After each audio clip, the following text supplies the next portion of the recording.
Alam nyo ba kung ano ang numero unong sanhi ng ating sakit at kapansanan? Ito ay ang sedentary lifestyle o physical inactivity base sa datos ng World Health Organization. Maraming namamatay taon-taon dahil sa sedentary lifestyle. Ang tanong, ano bang nangyayari sa atin kapag puro tayo upo o higa sa buong araw? Bumibigat tayo, nadadagdagan tayo ng taba sa katawan, nawawalan tayo ng muscles na nagdudulot ng panghihina ng ating katawan. Rumurupok ang buto natin, naapektuhan ang metabolismo natin, nahihirapan ang katawan natin na mag-breakdown ng fats at sugars, bumababa ang ating immune system. Ang resulta, tumataas ang tsansa natin magkaroon ng cancer at infeksyon.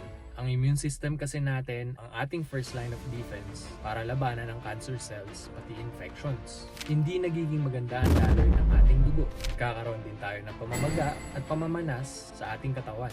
Hindi nagiging normal ang level ng ating hormones. Ano namang sakit ang maaari nating makuha kapag tayo ay puro upo at higa? Obesity, sakit sa puso gaya ng coronary artery disease at heart attack, mataas na cholesterol at blood pressure, stroke, metabolic syndrome, type 2 diabetes, iba't ibang uri ng cancer, osteoporosis at fracture, at anxiety at depression. Grabe, sobrang dami palang hindi magandang naidulot sa atin ng sedentary lifestyle. Kaya pala ito ang numero unong sanhi ng sakit at kapansanan. Gusto mo ba malaman paano magsimula mag-ehersisyo para maiwasan ang mga ito? Comment ka ng yes. Pag-usapan natin yan sa susunod na video. Huwag kalimutang i-share sa mga mahal mo sa buhay at mag-follow para sa marami pang health tips. God bless you all. Peace.